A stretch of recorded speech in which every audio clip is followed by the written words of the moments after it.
Hallelujah. The wisdom of our fading earthly time. Ang kinaagman sa tuang yutan-on pero nagakunhod, nagakahanaw hinahinay nga oras igsoon. Ang atong pagpamalandong is in the book of Psalms 90. Sinulat kini ni Moses o akong basahon o sunod lang mo diya sa hilong. Ang pulong sa Dios nag-ingon, a prayer of Moses, the man of God. Lord, through all the generation you have been our hope. Before the mountains were born, before you gave birth to the earth and the world, from beginning to end, you are God. You turn people back to dust, saying, return to dust, you mortals. For you 1,000 years are a passing day, as brief as a few night hours. You sweep people away like dreams that disappear. They are like grass that spring up in the morning. In the morning it blossoms and flourishes, but by evening it is dried and withered. We withered beneath your anger. We are overwhelmed by your fury. You spread out our sin before you, our secret sins, and you see them all. We live our lives beneath your wrath, ending our years with a groan. 70 years are given to us. Some even live up to 80. But even the best years are filled with pain and troubles. Soon they disappear and we fly away. Who can comprehend the power of your anger? Your wrath is as awesome as the fear you deserve. 12, teach us to realize the brevity of our life so that we may grow in wisdom. O Lord, come back to us. How long you delay? Take pity on your servant. Satisfy us each morning with your unfading love, so we may sing for joy to the end of our lives. Give us gladness and proportion to our former misery. Replace the evil years with good. Let us, your servant, see your work again. Let our children see your glory. And may the Lord our God show us His approval and make our effort successful. Yes, make our effort successful, mga igsoon. What is time? Unsa man diagud ng oras igsoon? Ang Ginoo nato mao gyud siya ang creator sa tanan. Ang Ginoo nato is the Lord and transcendent over time. Siya ang Dios ug labaw gyud siya sa oras. He is not influenced by time. Siya ang nag-create sa oras, mga igsoon. Ang oras is not fatalistic or capricious. It means nga ang oras wala dili siya butang, dili siya determinated, dili siya ingon nga kanang subject sa faith, or dili pud siya erratic or unpredictable. But according to the scripture, pag sumala sa kasulatan, ilalam kini sa personal direction and control sa Ginoo, mga igsoon. Amen. That is time.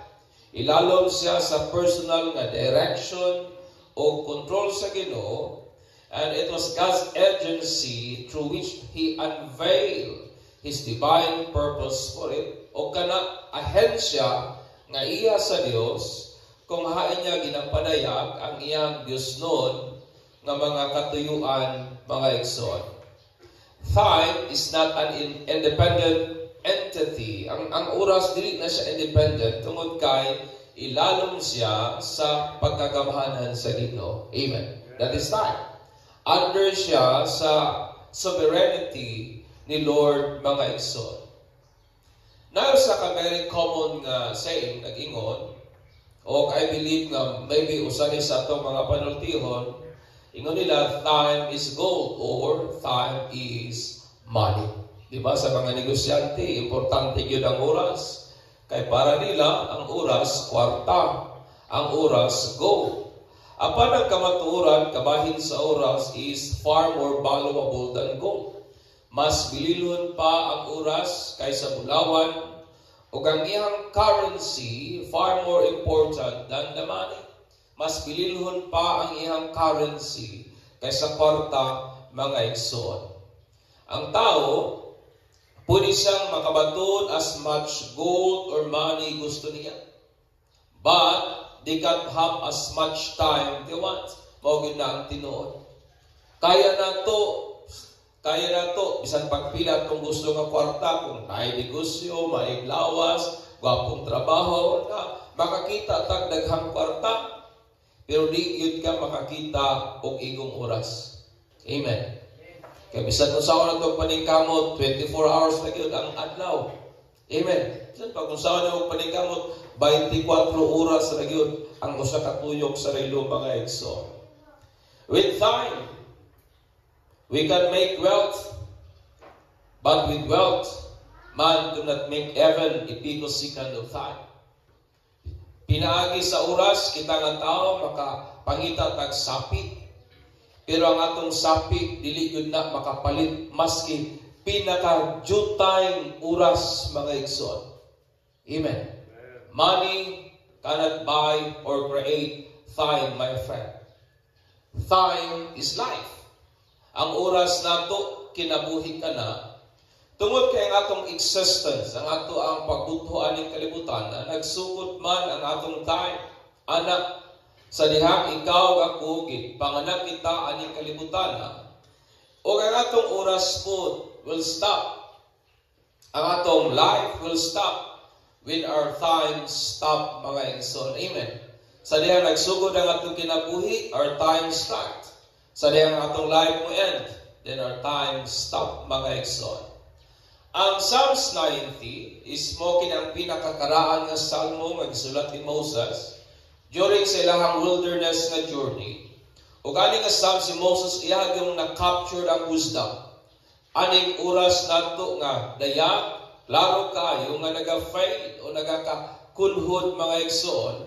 O niya aning wisdom, aning atong earthly fading time. And may our God bless us as we comprehend mga igsoon sa profoundness sa iyahang mga pulong. Una, that our earthly time has beginning and end. In verse 1 down to 2. Ang ato ang yutanon nga oras, palihog ka lang guson, iumot na po. Ang atong earthly time may sinugdanan o may katapusan kayo. And verse 1 and down to 2. Muna ito ni Moses, iyang i-affirm that before anything else, ang Diyos na ana. Amen. And yeah, before anything else, ang Diyos na ana. And God created everything out of nothing. O kana naglambigit nato nga mga tao. Apil kita anak mga igsoon.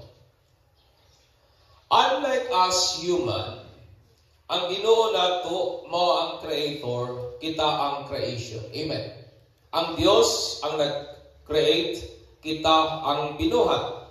Ang Ginoo wala siya sinugdanan, wala siya katapusan.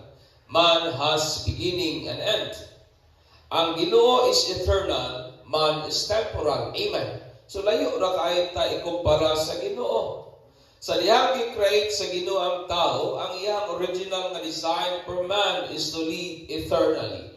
Mao nay original nga intent, design sa Ginoo sa pag-create niya sa tao. Pero kana nga wonderful nga design was altered sa sala. That's why death misulod sa human race. Ang sala hinungdan nganong ang kamatayon niabot sa ato ang kaliwatan. That end, mga igsoon, sa ato ang time, aning kalibutana. Our earthly time, nagsugod ka na sa adlaw nga kita gipanganak aning kalibutana. Amen ba? Di ba, pag gawa sa bata, lagi na specific time sa iyang pagkatao. Alas 12 bata, alauna, etc. Basta may specific na time. O ang sa mga doktor, ang time is isulat nila sa imong birth is katong time nga giputol ang imuhang umbilical cord. Moto ang time nga imong oras nagsugod na sa kalibutan mga igsoon. Sama sa naobserbahan ni Solomon that there is time for everything. A time for every season and event under the sun. And that our earthly time started, mga igsoon, on the moment we are birthed and end on the moment we die. Amen. Ang atong oras nagsugod atong gipanganak ta, o ang atong oras matapos unya ini kamatay nato, mga igsoon. As our earthly time has beginning, it has also an end. Amen. Ingon nga ato ang yutanon nga oras may sinugdanan, may katapusan usab kini, mga igsoon. Ikaduha, our earthly time is depleting and uncertain. Mao kanang atong panahon. Ang atong panahon nagakakunhod siya. It is depleting. Mura ba kandila nga nagakaupos pa? Mura ba o kanang bugas nga kada adlaw natong ginalungagan nagahinay-hinay o kahurot, mga igsoon. In the entry, you turn people to dust, saying, return to dust, you mortals. Time is precious, but daghang mga tao, wala nila makita ang kabililhon sa oras. Tungod kay daghan sa mga tao, they squander their time. Igo lamang ginausikan, ginakalas-kalasan, ginagasto ang oras sa mga butang, why kapuslanan. None of us has the power, the ability, or capacity to make or stop time. Amen. Walay ni usa nato may gahom. Bisan pag unsa kasapian ang tao, wa gid siya gahom. Bisan pag ang pinaka dato nga tao sa kalibutan, wa gid gahom paghimo og oras or pagundang sa oras. Amen. None of us has the power para niana, mga igsoon, which is to us is fading. Na para nato ang oras, hinay-hinay gid siya nga nagalubat, hinay-hinay siya nga nagakawala, mga igsoon. As our time runs out, ingon nga atong oras, hinay-hinay nga nagakawala, we don't possess a certain knowledge when it ends. Amen. Ang realidad pa, ang atong oras is depleting. Pero wa kita kabalo kung ahapon ni taman. Amen. Na ba nato nasayod ahataman ang atong time? None of us. Wa tay capacity, wala tay certain knowledge. Kung kanus-a, when our time ends, mga igsoon, thus making it uncertain. None of us know kanusta ta mo balik sa abo. So let us not take overconfident of our time. For one thing is certain in this life, that it is uncertain. Amen. Usa ka butang ang sigurado aning kinabuhia. Nga kining kinabuhia is uncertain. Ang atong oras depleting. Ang atong oras murag kanila nga hinahinay nagakaupos. Pero sa pikas nga bahin, wa gid puta kabalo kung ahataman. Mo na nga di gid ikapanghinambog ning atong panahon nga maingon ta ing ana ing ato ing ani, because time is uncertain, mga igsoon, ingon nga kani depleting, my friend. Ikatulo, our earthly time is limited and short. Mo ni ang atong oras, limitado na, nubo pa gyud. Nababa mo diha. This is the nature and the reality of our earthly time. Nubo na, limitado na, nubo pa gyud. Ang sayon ni Moses in verse 4 to 6. For you 1,000 years are a passing day, as brief as few night. You sweep people away like greens that disappear. They are like grass that spring up in the morning. In the morning it blossoms and flourishes, but by evening it is dry and withered, mga igsoon. Ang atong oras, ikaw ako, we are limited by time. Nagakalimitahan kita sa oras, unlike God. Nga Ginoo nato, from everlasting to everlasting, He is God. As Moses said, nga ang 1,000 tuig daw sama lamang na sa usa ka gabi nga naha sa Ginoo daw sama lang sa usa ka adlaw. Amen. O kung atong lantawon ang ato ang existence, our earthly existence is within the sphere of time. Ang atong pagutho na lang yun sulod anang oras. And we are greatly influenced by time. To God, ang 1,000 sama lang sa usa ka adlaw. Yet none of our ancestors live that long. Ulay ni usa sa atong kaliwat nga nabuhi sa anak kataas. And worse, human lifespan is obviously decreasing since the day of creation. From a millennia to 70 or 80 years old, kabantay ba mo? Human nga ang tao nakasala, nag-decrease ang lifespan sa tao. Nagsugod sa mga 900, nag-800, nag-600, nag-500, nag-300. Wa ba nato na nakita ang ug unsa na ingon sa Ginoo karon 70 to 80 na lang. The lifespan sa tao hinay-hinay nga nagkunhod mga igsoon. Ang atong oras limitado, pero ang kamaturan nubo pagyud. Fleeting, weeks, seas, and very short period of time. Nubo kayo kung ikumpara sa panahon o oras nga iya sa Ginoo mga igsoon. That is our time. Ina imong tapat, imong oras limitado. Og nubo pagyud. That is time. Mao nang atong panahon mga igsoon. And then, our earthly time is subtracting and branding. That is our time. Ang atong oras, nagakamainusan o branding pagayod. And verse 7 to 12, usahin nga ni Moses, we withered beneath your anger.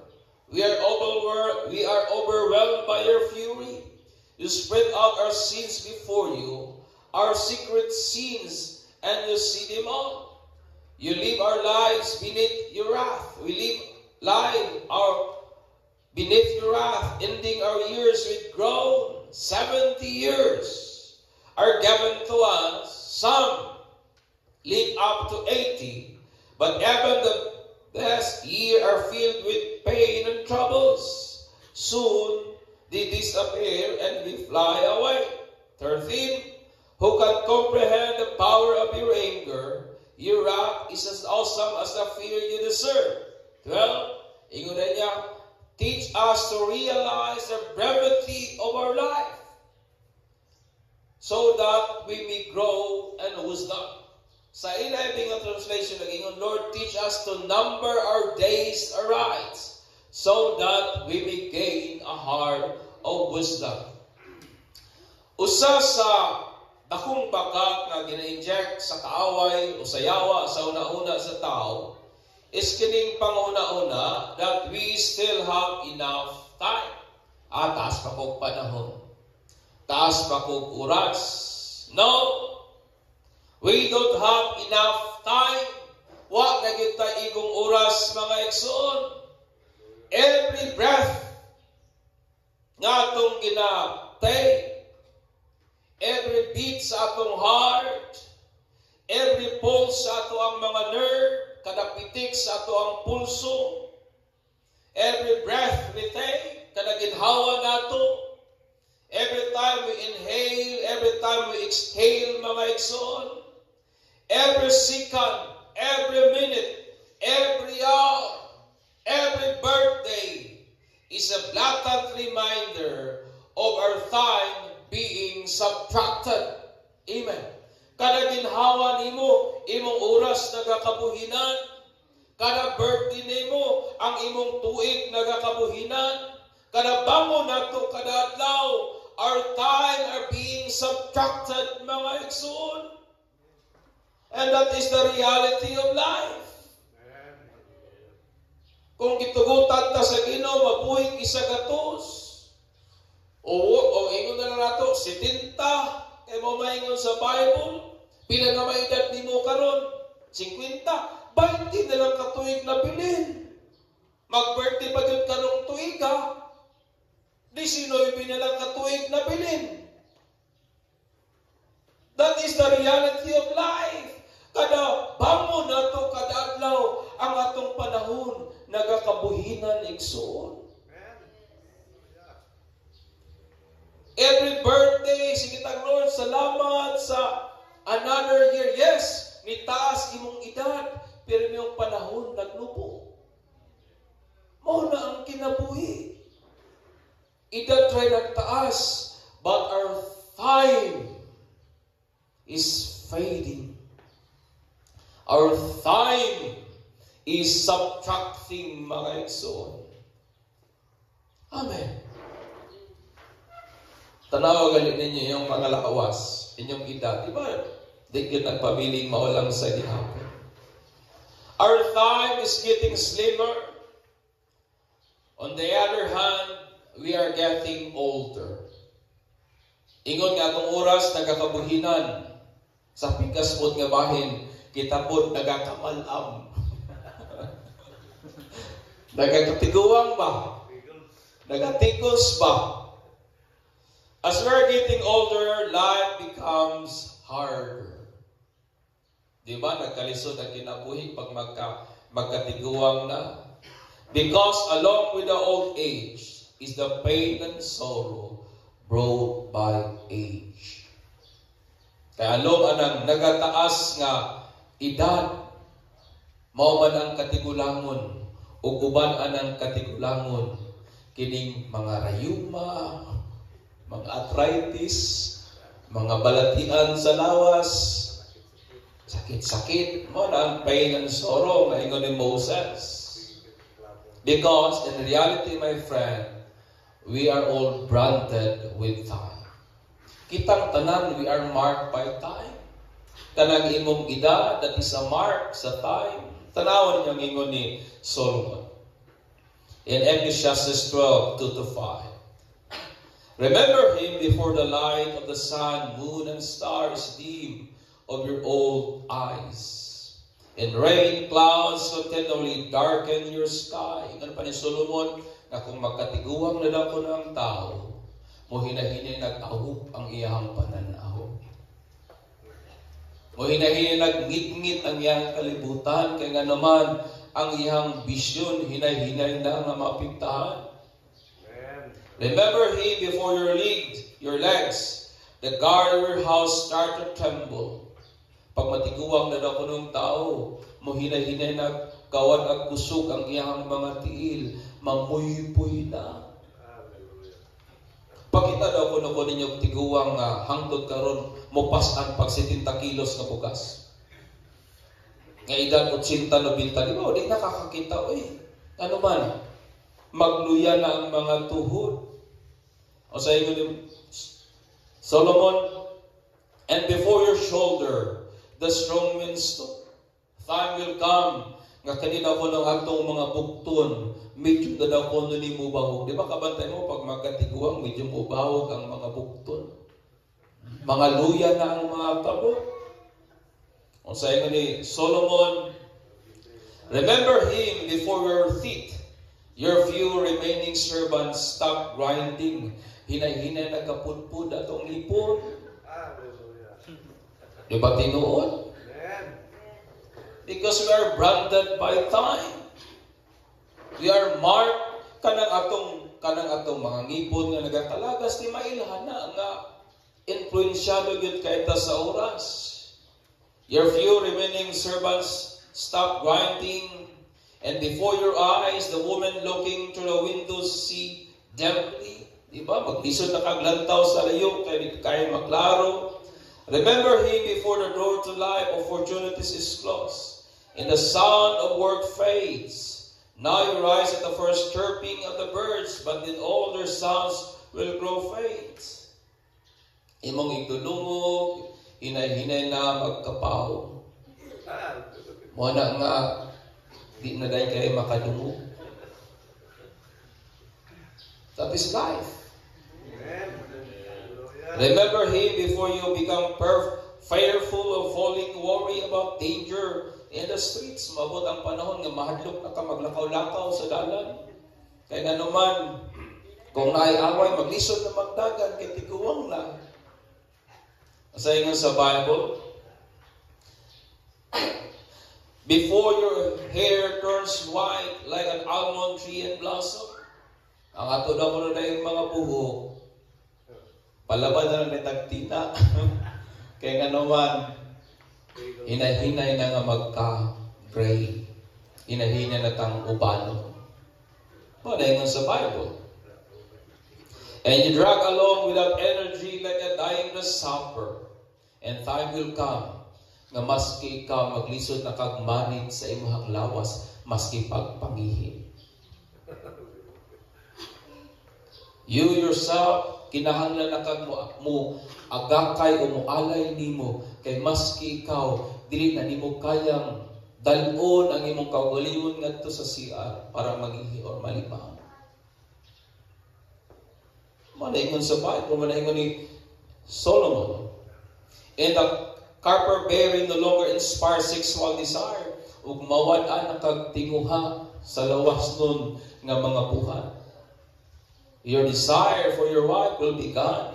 O ingon man sa imong husband. Remember Him before you near the grave, your everlasting home, when the mourner will weep at your funeral. Ang kapabot na tanan kamatayon. Amen. Hallelujah. Amen. We are all branded by time. Kani bitaw atong buhok na ako gatina-tina naman ko kay naano may puti-puti kamay. That is a branding by time.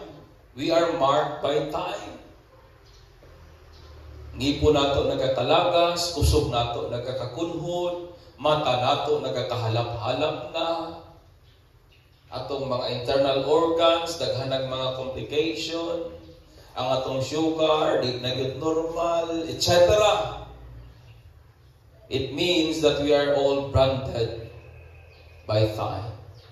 Gawas nga atong oras, nagahinay-hinay o kakwaan sa pikas nga bahin, ginamarkahan pagyud ta sa oras. We are getting older. Amen. Napa nato diri pabata? Wala ay. Kitang tanan patiguang.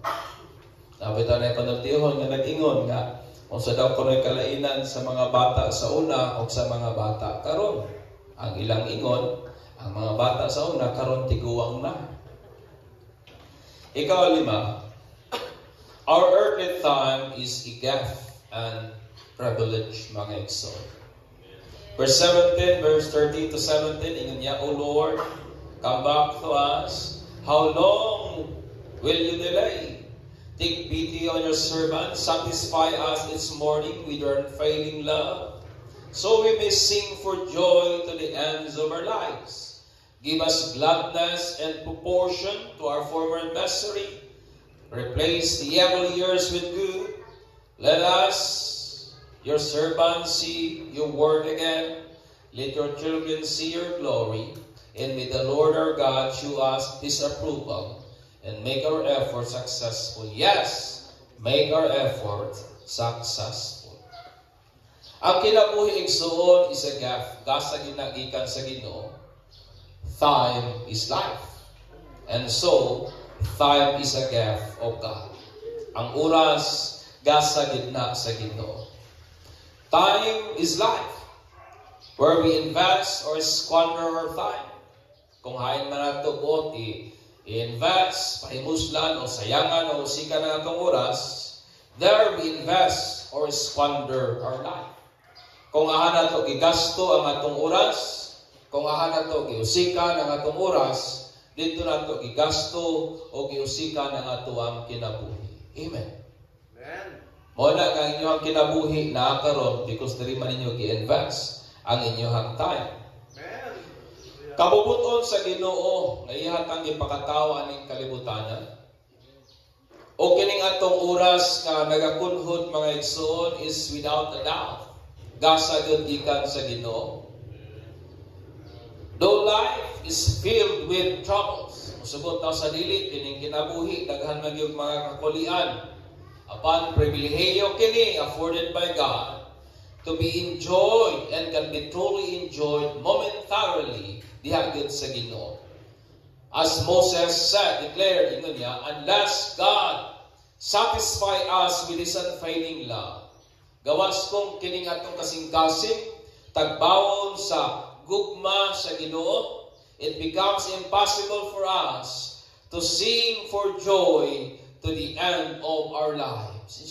Lisod para nato ang pagkalipay kung wa gyud ang gugma sa Ginoo.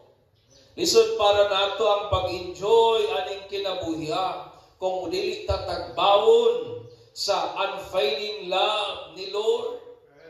And God satisfy us with His unfailing love by giving success to our works and effort. Ingon ni Moses, Lord, hatagid kalampusan, hatagid kauswagan ang mga buhat sa among mga kamot.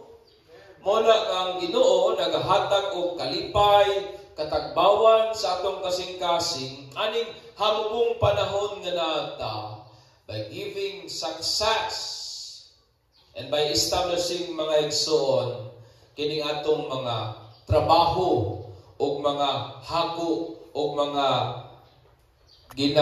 kanang mga panginabuhian sa kinabuhi. Amen ba?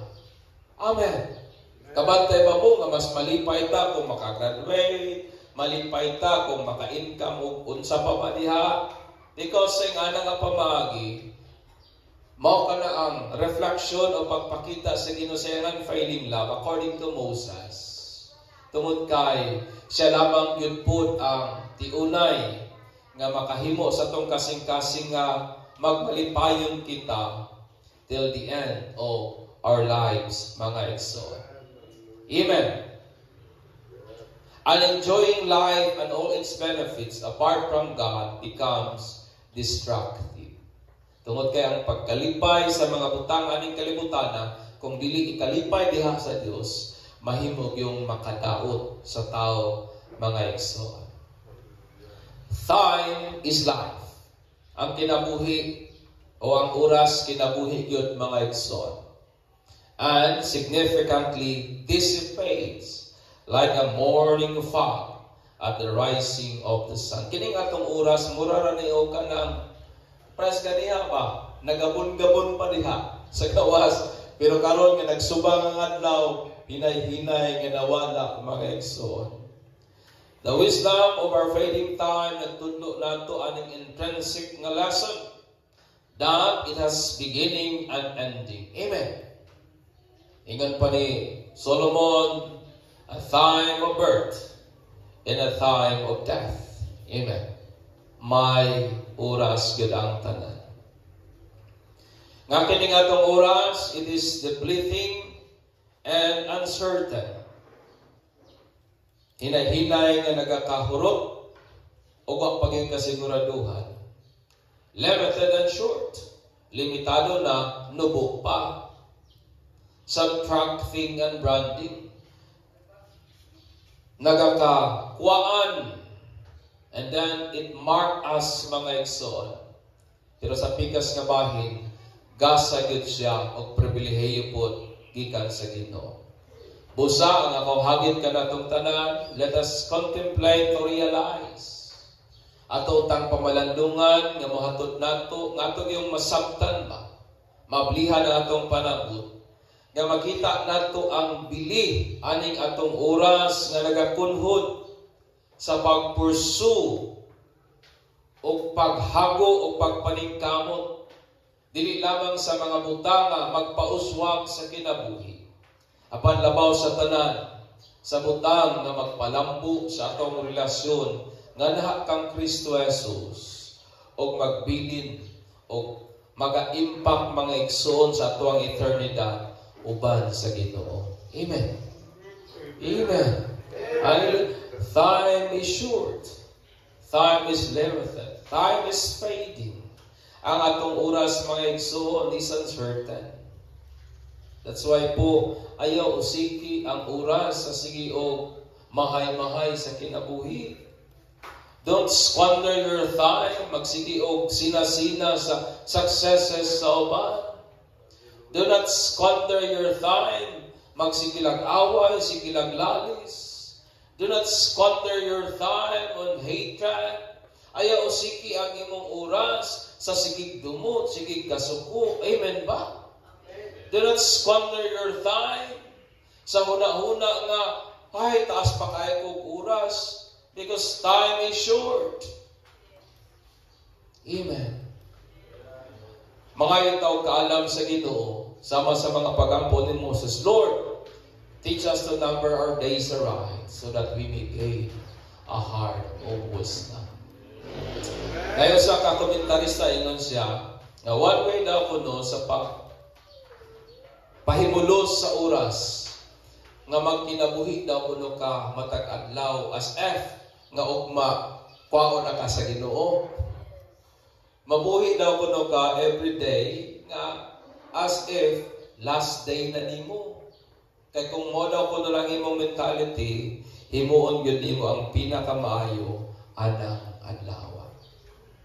Kay kung kwaon ka sa Ginoo pohon o kwaon ka sa Ginoo pa o sa may mong buhaton karon, ayaw ko yung naog, maghubog-hubog pa ka. Ayaw ko yung naog, maglaroy-laroy pa ka. You will make use of your time aron nga i-secure ang imong eternity with God. Manidog tayo so, no, gatong pasidunggan